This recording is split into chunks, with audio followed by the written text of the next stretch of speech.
당신은 완전히 쓸모없어. 왜 이렇게 살아? 나도 그러고 싶지 않았어.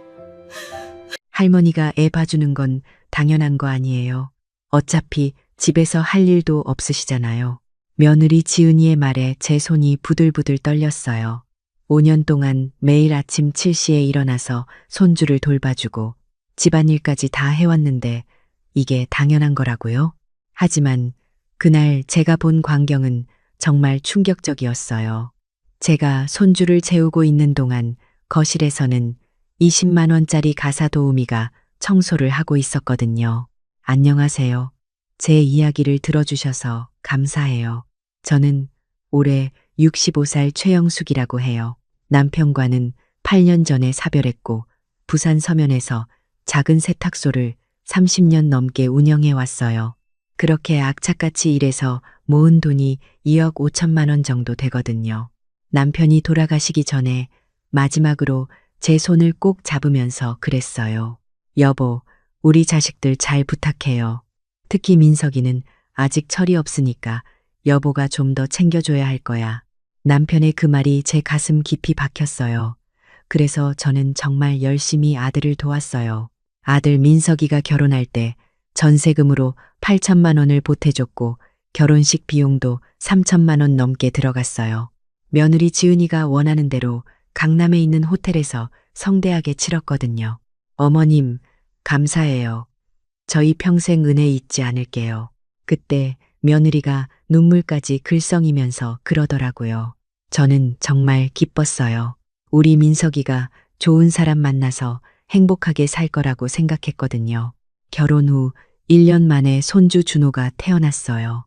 아들 내외가 맞벌이를 해야 한다면서 저한테 손주를 봐달라고 했을 때 저는 당연히 그래야 한다고 생각했어요. 할머니가 손주 돌보는 건 당연한 거라고 생각했으니까요. 어머니, 저희 형편이 어려워서 어린이집 보내기가 힘들어요. 어머니가 좀 도와주시면 안 될까요? 민석이가 조심스럽게 부탁했을 때 저는 흔쾌히 그러겠다고 했어요. 제 세탁소는 직원 2명이 돌리고 있었고 저는 주로 관리만 하면 됐거든요. 그래서 손주를 돌보는 게 가능했어요. 매일 아침 6시 30분에 일어나서 손주네 집으로 갔어요. 버스로 40분 거리였지만 힘들지 않았어요. 우리 손주 예쁜 얼굴 보는 게 낙이었거든요. 7시에 도착해서 아들 내외가 출근 준비하는 동안 손주 밥 먹이고 옷 입히고 아들 내외 아침 식사까지 차려줬어요. 아들 내외가 출근하고 나면 본격적으로 손주와의 하루가 시작됐어요. 밥 먹이고 재우고 놀아주고 기저귀 갈고 그런데 그것만이 아니었어요. 설거지, 빨래, 청소까지 제가 다 했어요. 며느리가 퇴근하면 집이 깨끗해야 한다고 생각했거든요. 처음 1년은 정말 행복했어요. 손주가 제 품에서 자라는 모습을 보는 게 너무 뿌듯했어요. 민석이도 가끔 어머니 정말 감사해요 라고 말해줬고 지은이도 친절하게 대해줬거든요. 그런데 시간이 지나면서 뭔가 이상하다는 걸 느꼈어요. 어머니, 오늘 저녁은 그냥 대충 드세요. 저희는 회사 회식이 있어서요. 아들이 전화로 그렇게 말하더라고요. 그래서 저는 손주 밥만 먹이고 냉장고에 있는 김치랑 밥으로 저녁을 먹었어요. 그런데 밤 11시쯤 아들 내외가 들어오는데 술 냄새가 하나도 안 나는 거예요. 오히려 고급 레스토랑에서 나는 향수 냄새가 났어요. 회식 잘 다녀왔어요. 제가 물었을 때 며느리가 어색하게 웃으면서 대답했어요. 아, 네. 저희 먼저 들어가서 쉴게요. 뭔가 찝찝했지만 그냥 넘어갔어요. 그런 일이 한두 번이 아니었거든요. 나중에는 아예 말도 안 하고 그냥 늦게 들어오는 경우가 많았어요. 그러던 어느 날이었어요. 손주가 갑자기 열이 나서 병원에 가야 했는데 제 통장에 돈이 부족한 거예요. 세탁소 직원들 월급날이 다가와서 통장을 비워둔 상태였거든요. 그래서 민석이한테 전화했어요. 민석아, 준호가 열이 나서 병원에 가야 하는데 엄마 통장에 돈이 없어서 5만 원만 보내줄 수 있어? 그런데 민석이의 대답이 차가웠어요. 어머니, 지금 회의 중이에요. 나중에 드릴게요. 결국 제가 세탁소 금고에서 돈을 꺼내서 병원비를 냈어요. 그리고 그 5만 원은 끝내 받지 못했어요. 그때부터 뭔가 이상하다는 생각이 들기 시작했어요. 제가 매일 아침부터 저녁까지 손주를 돌보고 집안일까지 다 해주는데 아들 내외는 저를 당연하게 생각하는 것 같았거든요. 그러던 중 결정적인 사건이 터졌어요. 손주가 낮잠을 자는 동안 저는 거실 소파에 앉아서 잠깐 눈을 붙였어요. 아침부터 쉬지 않고 일했더니 너무 피곤하더라고요. 그런데 현관문이 열리는 소리에 깜짝 놀라서 일어났어요. 누구세요? 제가 물었을 때 30대 초반으로 보이는 여자가 들어왔어요. 아, 안녕하세요. 저는 이 집 가사 도우미 김민지예요. 가사 도우미라고요.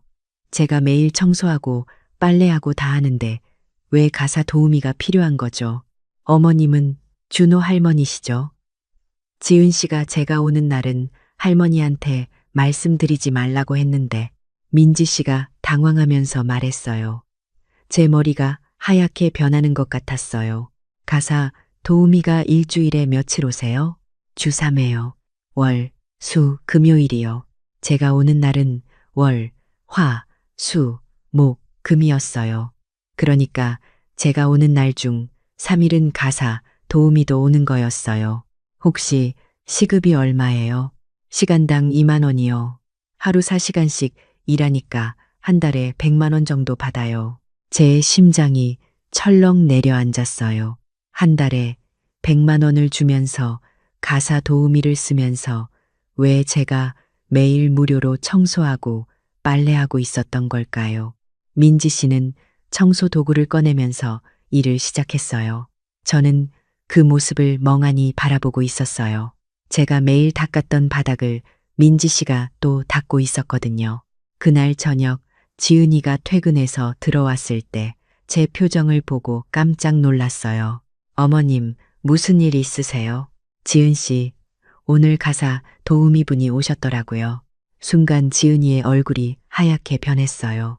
아, 그게 어머님, 왜 나한테 말 안 했어요?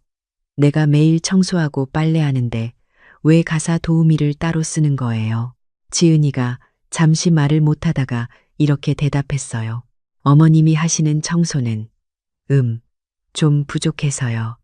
제가 원하는 수준이 아니라서. 그 말을 듣는 순간 제 가슴이 무너지는 것 같았어요. 부족하다고요? 제 목소리가 떨렸어요. 5년 동안 매일 무릎 꿇고 바닥 닦고 화장실 청소하고 빨래하고 설거지한 게 부족하다고요? 어머님, 오해하지 마세요. 그게 아니라 요즘은 청소도 전문적으로 하는 게 있잖아요. 구석구석 제대로 하려면. 지은이의 변명이 이어졌지만 제 귀에는 하나도 들어오지 않았어요. 제 머릿속에는 한 가지 생각만 맴돌았어요. 그럼 나는 뭐지? 나는 대체 뭐였던 거지? 그날 밤 집에 돌아와서 잠을 한숨도 못 잤어요. 눈만 감으면 지은이의 그 말이 귓가에 맴돌았거든요. 어머님이 하시는 청소는 부족해서요. 다음 날 아침 평소처럼 6시 30분에 일어나서 준비를 했어요. 그런데 현관문을 나서려는데 발걸음이 떨어지지 않더라고요. 오늘은 좀 늦게 가볼까? 그래서 8시에 출발했어요. 평소보다 1시간 반 늦게요. 손주네 집에 도착하니 9시가 좀 넘었어요. 초인종을 눌렀는데 아무도 안 나오는 거예요. 이상하네. 민석이랑 지은이는 벌써 출근했나? 제 열쇠로 문을 열고 들어갔어요. 그런데 거실에서 들리는 소리에 제 발걸음이 멈췄어요.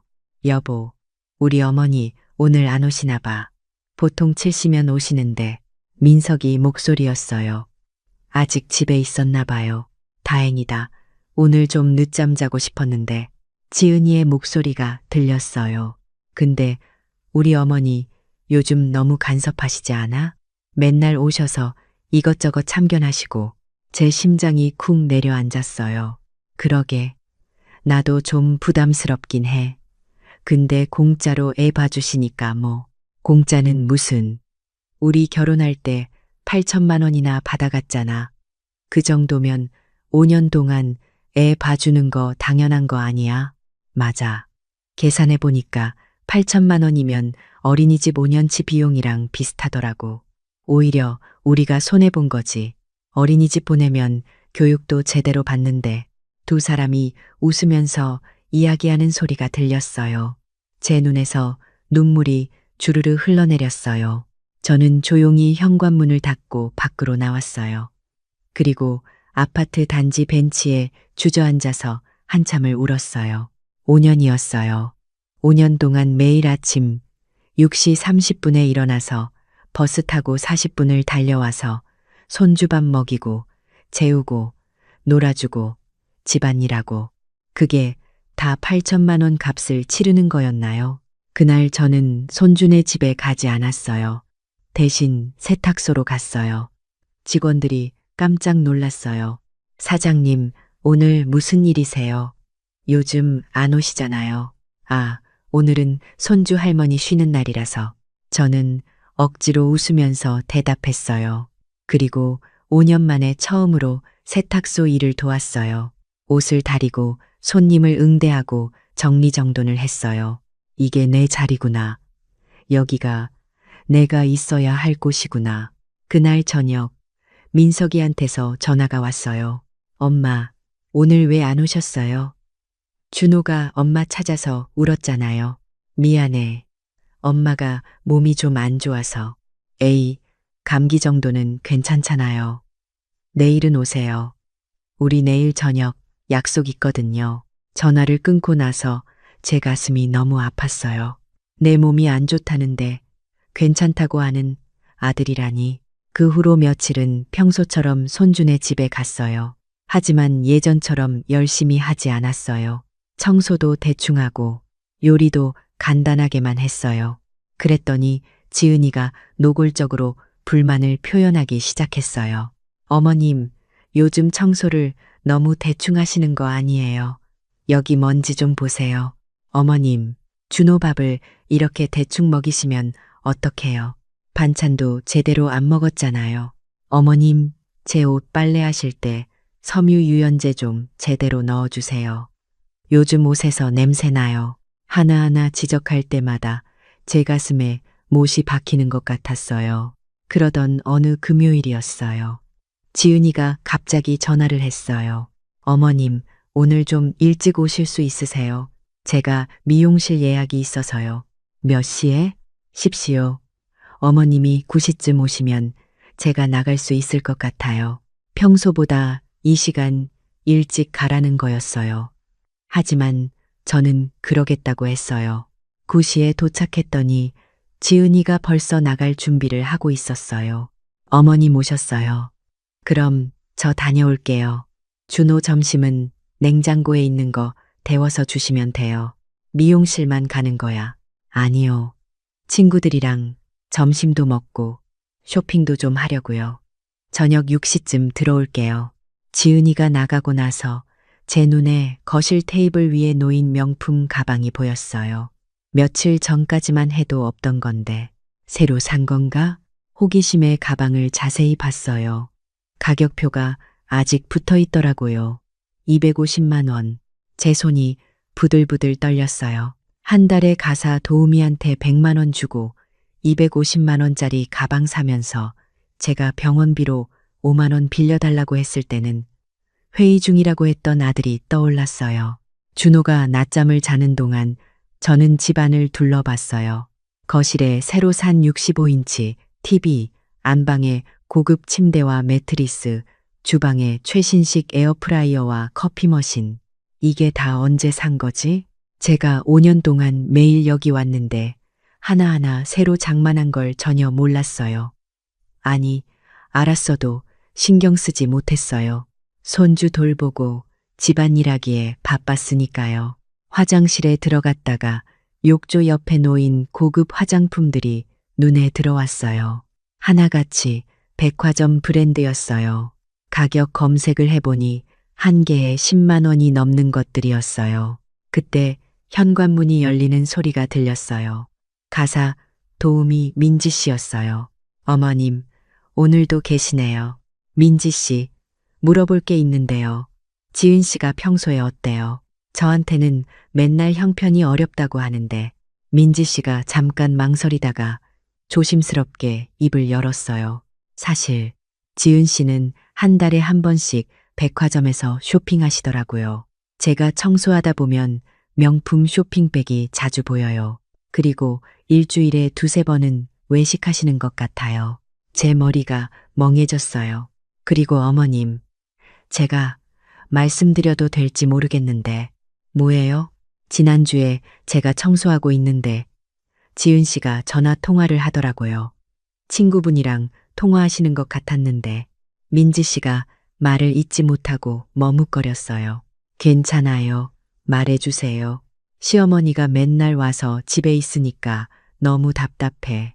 우리 집인데 내가 눈치 보고 살아야 하잖아. 그냥 어린이집 보낼까 고민 중이야. 근데 공짜로 봐주시니까 돈이 아까워서 이렇게 말씀하시더라고요.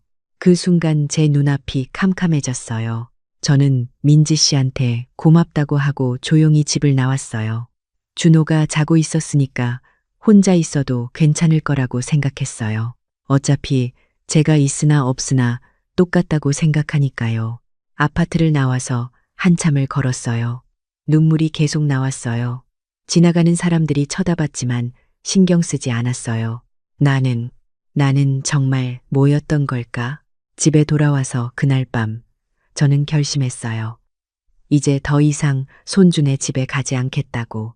다음 날 아침 민석이한테 전화했어요. 민석아, 엄마가 요즘 허리가 너무 아파서 병원에 좀 다녀야 할 것 같아. 당분간 준호 못 봐줄 것 같아. 엄마, 그게 무슨 소리예요?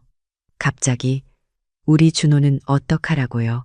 어린이집 보내면 되잖아. 너희도 형편 괜찮은 것 같던데. 무슨 소리예요? 우리가 언제 형편이 괜찮았어요? 어린이집비가 얼마인데. 그럼 지은이가 명품 가방 사고 고급 화장품 쓰고 일주일에 두세 번 외식하는 돈은 어디서 나오는 거야? 순간 전화기 너머로 침묵이 흘렀어요. 엄마가 어떻게 그걸 내가 매일 너희 집에 가는데 모를 것 같아. 아들아, 엄마는 바보가 아니야. 엄마, 오해예요. 그건 됐어. 나도 내 인생 살아야겠어. 5년 동안 매일 너희 집에서 공짜 가사 도우미 노릇하면서 살았잖아. 이제 그만하고 싶어. 전화를 끊어버렸어요. 그리고 핸드폰을 꺼버렸어요. 그 후 일주일 동안 연락을 안 받았어요. 민석이가 수십 통 전화하고 문자 보냈지만 다 무시했어요. 일주일 후 세탁소에서 일하고 있는데 민석이가 찾아왔어요. 얼굴이 많이 상해 있더라고요. 엄마, 대체 왜 이러세요? 준호가 엄마 찾아서 맨날 운다고요. 지은이가 돌보면 되잖아. 지은이는 회사 다녀야 해요. 엄마도 아시잖아요. 그럼 회사 그만두던가 아니면 어린이집 보내. 내가 왜 매일 너희 집 가서 공짜로 일해야 하는데 공짜가 아니잖아요.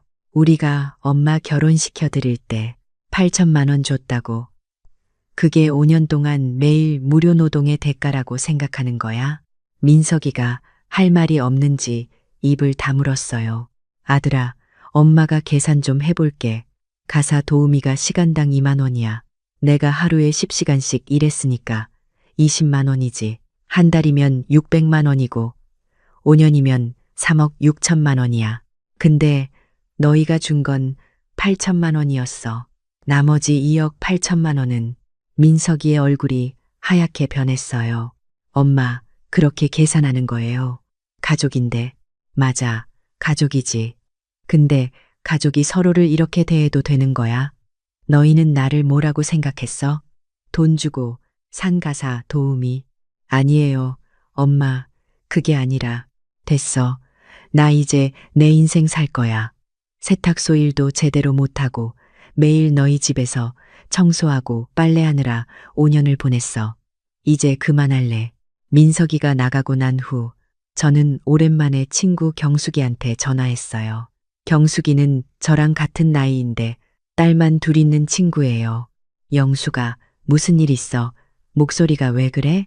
경숙이한테 그동안 있었던 일들을 다 털어놓았어요.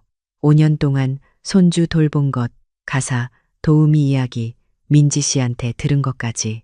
영수가 너 정신 차려. 그 자식들이 너를 완전히 호구로 본 거야. 그래도 내 아들인데. 아들이면 뭐해. 엄마를 그렇게 대우하는데 너 지금 당장 손 떼야 해. 안 그러면 평생 그렇게 살아. 경숙이 말이 맞았어요. 하지만 쉽지 않았어요. 손주 생각을 하면 마음이 약해지거든요. 있잖아, 영수가. 내가 좋은 방법 알려줄까? 무슨 방법? 너 혹시 딸 있잖아, 은지.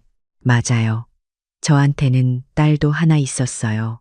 민석이보다 3살 위인 은지.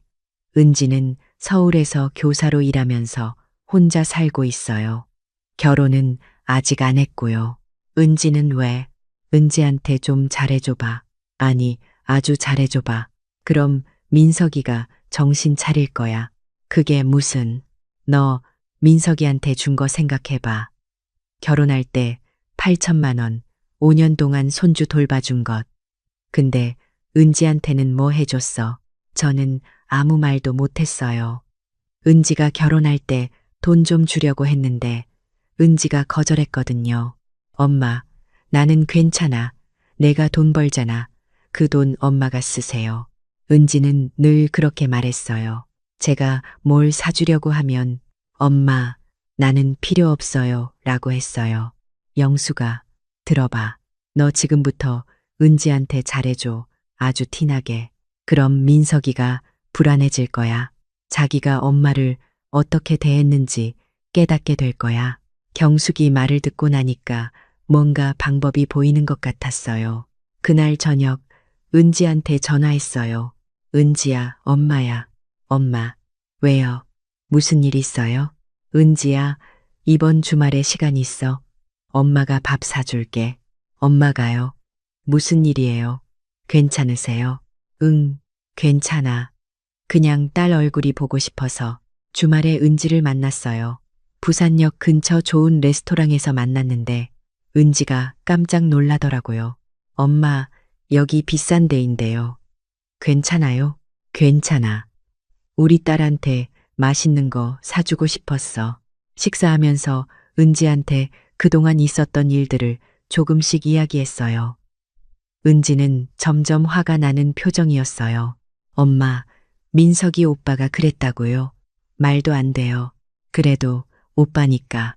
무슨 오빠예요? 엄마를 그렇게 대했는데. 엄마, 이제 그만하세요. 더 이상 오빠네 집 가지 마세요. 근데 준호는 오빠가 책임져야죠. 엄마 책임이 아니에요. 은지가 제 손을 꼭 잡았어요. 엄마, 앞으로 제가 엄마 챙길게요. 한 달에 한 번씩 부산에 내려올게요. 그리고 엄마, 제가 돈 좀 드릴게요. 아니야, 은지야, 너는 네가 써야지. 아니에요. 엄마가 평생 고생하셨잖아요. 이제는 엄마가 편하게 사셔야죠. 그날 은지가 제 통장에 100만 원을 보내줬어요. 그리고 다음 달부터 매달 50만 원씩 보내주겠다고 했어요. 저는 일부러 민석이한테 문자를 보냈어요. 오늘 은지랑 밥 먹었어. 너무 맛있었다. 은지가 효녀라서 엄마 행복해. 그리고 은지랑 찍은 사진도 보냈어요. 고급 레스토랑에서 찍은 사진이었어요. 30분 후 민석이한테 전화가 왔어요. 엄마, 누나랑 어디서 밥 먹었어요? 응, 역 앞에 있는 이탈리안 레스토랑. 왜? 거기 비싼 데잖아요. 1인당 5만 원 넘게 하는데 은지가 사준다고 해서. 우리 딸이 효녀라서 좋아. 민석이가 말이 없었어요. 그 후로 저는 계속 은지를 만났어요. 한 달에 2~3번씩 서울로 올라가기도 하고 은지가 부산으로 내려오기도 했어요. 그때마다 SNS에 사진을 올렸어요. 은지랑 쇼핑하는 사진, 맛있는 거 먹는 사진. 은지한테는 미안했지만 제 계획을 이야기했어요. 은지야, 엄마가 민석이한테 교훈 좀 주려고 하는데 도와줄래? 엄마, 무슨 계획이세요? 제 계획을 들은 은지가 씩 웃었어요. 좋아요, 엄마. 오빠한테 제대로 본 때를 보여줘야죠. 그렇게 한 달이 지났어요. 그동안 민석이한테서 전화가 수없이 왔지만 다 무시했어요. 그러던 어느 날 민석이가 지은이랑 같이 세탁소로 찾아왔어요. 둘 다 얼굴이 많이 상해 있었어요. 어머님, 저희가 잘못했어요. 지은이가 고개를 숙이면서 말했어요. 잘못?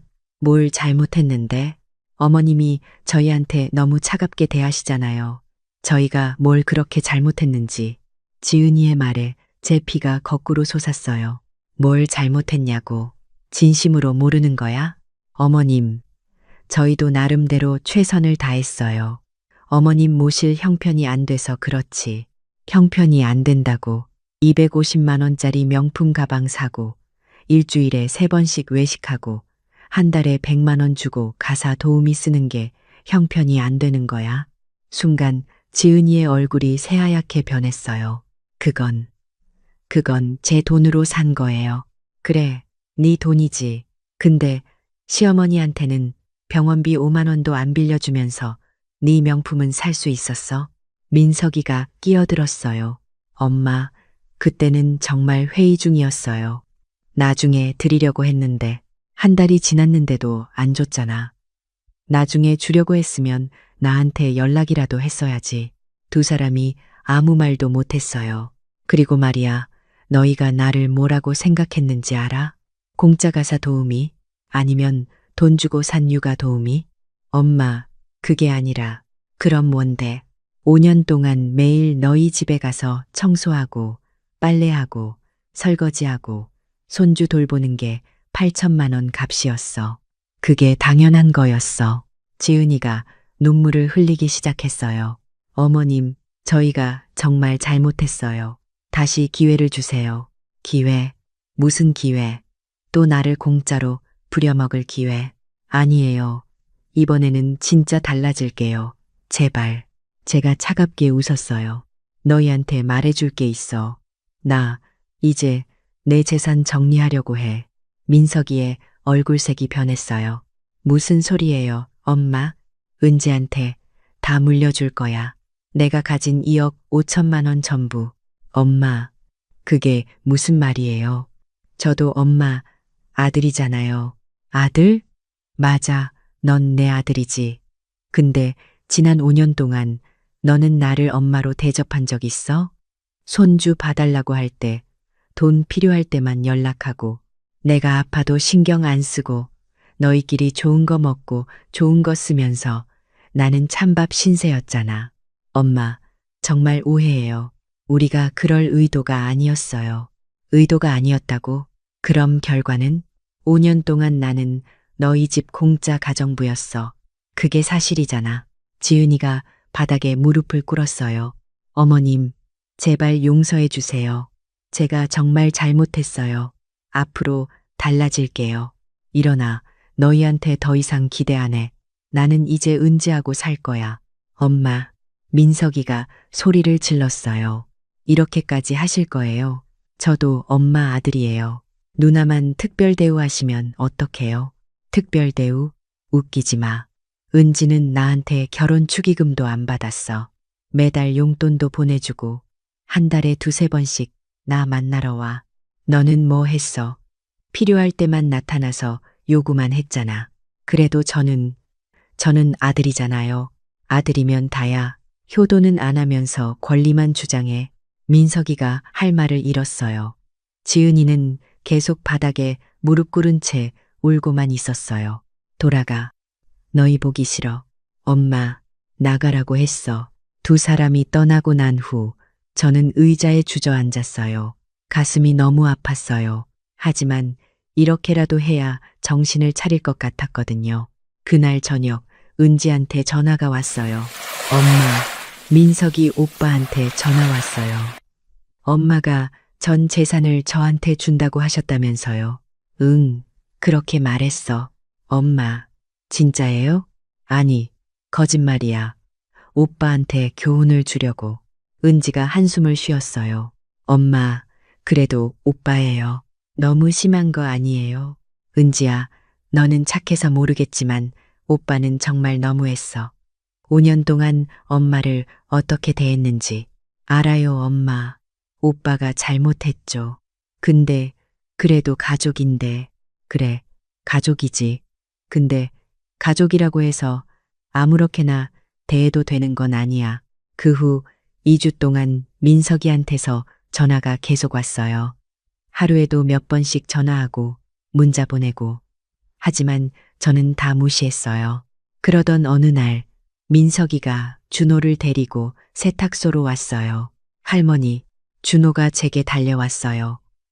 5년 동안 매일 봤던 손주인데 한 달 만에 보니까 눈물이 나더라고요. 준호야, 저는 준호를 꼭 안아줬어요. 준호도 제 품에 안겨서 울었어요. 할머니, 보고 싶었어요. 왜 안 와요? 제 가슴이 찢어지는 것 같았어요. 엄마, 준호가 할머니 찾아서 맨날 울어요. 밥도 잘 안 먹고 잠도 잘 안 자요. 민석이가 지친 얼굴로 말했어요. 그래서 어쩌라고? 내가 다시 공짜로 봐주길 바라는 거야? 아니에요, 엄마. 그게 아니라 엄마한테 사과하고 싶어서요. 사과? 지금 사과하면 다 용서되는 줄 알아? 엄마, 제가 정말 잘못했어요. 5년 동안 엄마를 당연하게 생각했어요. 엄마의 희생을 몰랐어요. 민석이의 눈에 눈물이 맺혔어요. 엄마가 안 오시고 나니까 알겠더라고요. 준호 돌보는 게 얼마나 힘든지, 집안이라는 게 얼마나 고된지. 어린이집 보내려고 알아봤는데 한 달에 150만 원이에요. 5년이면 9천만 원이 넘는데 엄마는 그것보다 더 많은 시간을 쏟으셨잖아요. 이제야 알았어. 네, 정말 늦게 깨달았어요. 엄마, 죄송해요. 민석이가 제 앞에 무릎을 꿇었어요. 엄마, 이제부터 달라질게요. 진짜예요. 엄마를 돈으로만 생각하지 않을게요. 진심으로 엄마를 모실게요. 저는 민석이를 차갑게 내려다봤어요. 그 말 믿을 수 있을까? 네, 엄마. 저 증명해 보일게요. 어떻게? 앞으로 매달 엄마한테 용돈 드릴게요. 그리고 일주일에 한 번은 꼭 전화드리고 한 달에 한 번은 엄마 모시고 외식할게요. 준호는 제가 책임지고 키울게요. 엄마한테 더 이상 부탁 안 할게요. 그리고 엄마, 지은이도 많이 반성했어요. 집에 와보시면 아시겠지만 명품 가방도 다 팔았어요. 가사 도우미도 끊었어요. 정말일까요? 저는 반신반의했어요. 엄마, 정말이에요. 제발 한 번만 더 기회를 주세요. 저희가 증명해 보일게요. 준호가 제 손을 잡았어요. 할머니, 우리 집 가요. 할머니 안 오니까 너무 슬퍼요. 제 눈에서 눈물이 흘렀어요. 준호야, 할머니가 미안해. 그날 저는 민석이네 집에 가봤어요. 정말 많이 변해 있었어요. 거실에 있던 새 TV가 사라지고 예전 작은 TV가 있었어요. 민석이 말로는 새 TV를 팔았다고 하더라고요. 지은이가 저를 보자마자 눈물을 흘리면서 사과했어요. 어머님, 정말 죄송해요. 제가 너무 철없었어요. 어머님이 얼마나 힘드셨을지 이제야 알았어요. 이제부터 제가 직접 준호 돌볼게요. 회사에 육아휴직 신청했어요. 6개월 동안 쉬면서 제가 직접 키울게요. 저는 놀랐어요. 지은이가 그렇게 커리어를 중요시했었는데 그래도 돼? 네, 어머님. 승진이고 뭐고 다 소용없어요. 제가 엄마로서 책임져야죠. 그동안 어머님한테 너무 의지했어요. 저는 그날 집으로 돌아왔지만 마음을 완전히 열지는 않았어요. 말은 누구나 할 수 있으니까요. 진짜 중요한 건 행동이잖아요. 그 후 한 달 동안 지켜봤어요. 민석이는 정말 매주 전화했어요. 그냥 안부 묻는 전화였어요. 돈 달라는 소리 없이요. 엄마, 오늘 날씨 좋죠? 산책하셨어요? 엄마, 드시는 거 잘 챙겨 드세요. 제가 이번 주말에 내려갈게요. 처음에는 믿기지 않았어요. 언제 또 돈 이야기 나올까 긴장하면서 전화를 받았거든요. 근데 정말 안 하더라고요. 한 달 후 민석이가 지은이랑 준호를 데리고 부산으로 내려왔어요. 엄마, 오늘 제가 요리할게요. 엄마는 그냥 쉬세요. 민석이가 마트에서 장을 보고 와서 직접 음식을 만들었어요.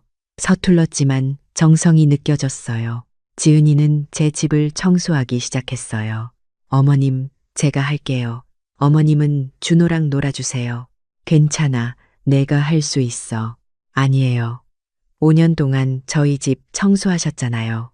이제는 제가 어머님 집 청소할게요. 그날 저녁, 민석이가 만든 된장찌개를 먹으면서 저는 조금씩 마음이 풀렸어요. 엄마, 맛있어요? 응, 맛있어. 네가 요리를 이렇게 잘하는 줄 몰랐네. 지은이한테 배웠어요.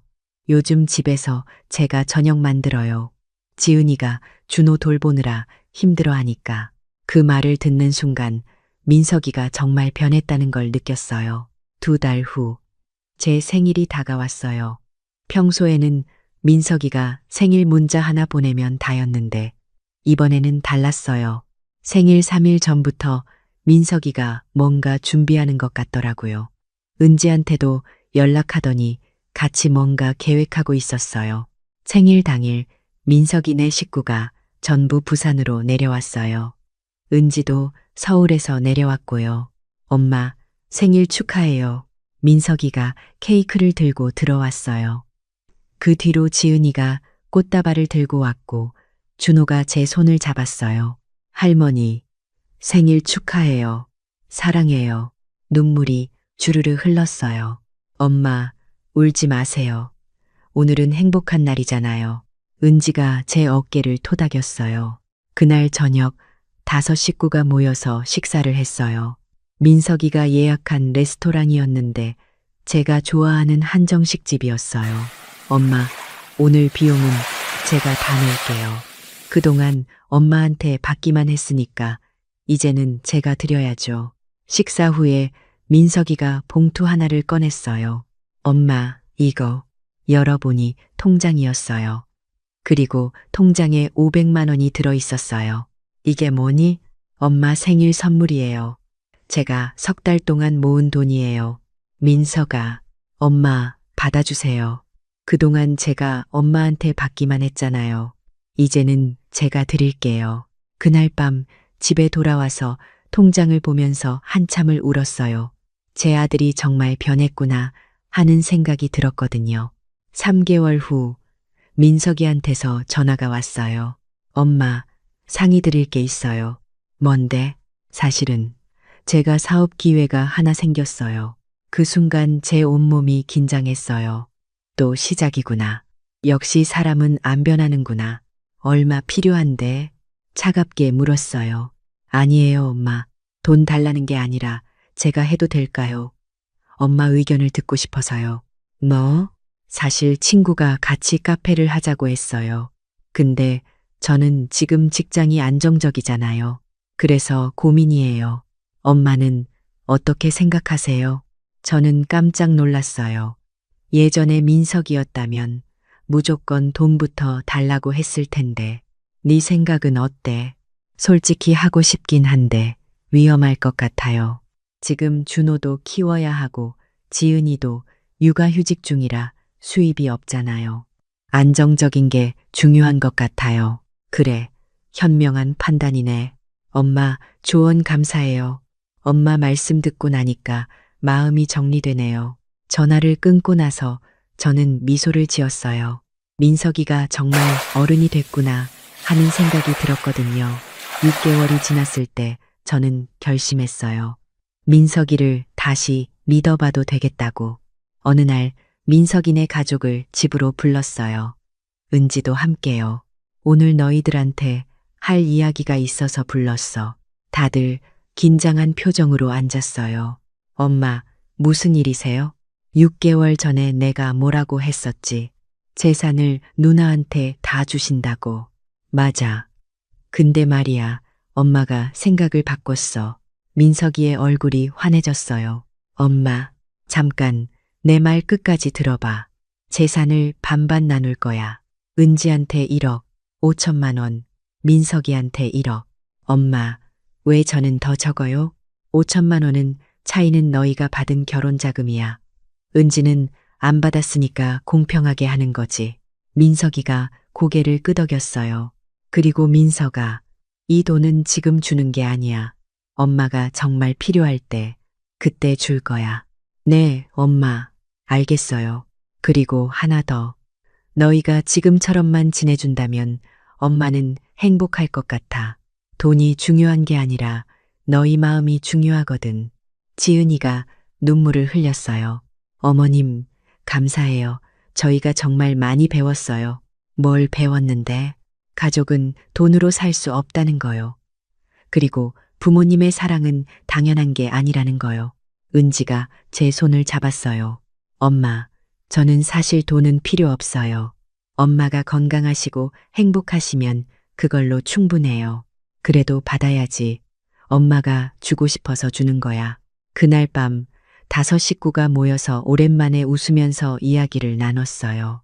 준호가 제 무릎에 앉아서 말했어요. 할머니, 우리 이제 맨날 만날 거죠? 그럼 우리 준호. 근데 할머니가 매일은 못 와. 할머니도 할 일이 있거든. 알아요.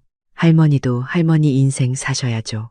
준호의 그 말을 듣고 모두 웃었어요. 1년이 지난 지금 저는 행복해요. 민석이는 매주 전화하고 한 달에 2번은 부산에 내려와요. 은지도 꾸준히 연락하고요. 지은이는 육아휴직 끝나고 복직했는데 준호는 어린이집에 보내기로 했대요. 그리고 일주일에 한 번, 토요일에만 제가 준호를 봐주기로 했어요. 물론 이번에는 민석이가 매번 엄마 수고비 드릴게요 라고 50만 원씩 줘요. 전 받지 않으려고 했지만 민석이가 꼭 받으라고 해서 받아요. 그리고 그 돈은 준호 적금으로 넣어두고 있어요. 무엇보다 좋은 건 이제 제가 당연한 존재가 아니라는 거예요. 민석이네가 저를 진심으로 대해주고 감사해하고 존중해줘요. 지난주에는 민석이가 이런 말을 하더라고요. 엄마, 그때 엄마가 안 오셨을 때 정말 정신이 번쩍 들었어요. 그동안 제가 얼마나 큰 실수를 하고 있었는지 깨달았어요. 이제 알았으면 됐어. 엄마, 감사해요. 엄마가 그렇게라도 안 하셨으면 저는 평생 그렇게 살았을 거예요. 그 말을 듣는 순간 제가 했던 선택이 옳았다는 걸 알았어요. 여러분, 제가 이 이야기를 하는 이유는 혹시 저처럼 자식들한테 당연하게 여겨지고 계신 분들이 있을까 봐요. 부모의 사랑은 당연한 게 아니에요. 그리고 자식들이 부모를 당연하게 여긴다면 때로는 단호하게 선을 그어야 해요. 그게 자식을 위하는 진짜 사랑이에요. 저는 운이 좋았어요. 제 아들이 깨달음을 얻었으니까요. 하지만 모든 경우가 다 그렇지는 않을 거예요. 그래도 괜찮아요. 우리도 우리 인생이 있으니까요. 이제 저는 세탁소 일도 조금씩 줄이고 제가 하고 싶었던 것들을 하나씩 하려고 해요. 경숙이랑 제주도 여행도 가기로 했고 평생 배우고 싶었던 서예도 배우기 시작했어요. 68세에 새로운 삶을 시작하는 거예요. 늦었다고 생각하지 않아요. 아직 제 앞에는 많은 시간이 있으니까요. 그리고 이제는 손주를 볼 때도 행복해요. 의무가 아니라 진짜 기쁨으로요. 토요일마다 준호를 보는 게 일주일에 가장 큰 낙이에요. 예전에는 매일 봐서 피곤했는데 일주일에 한 번 보니까 얼마나 예쁜지 몰라요. 여러분, 기억하세요. 가족이라고 해서 모든 걸 참을 필요는 없어요. 존중받을 권리가 있어요.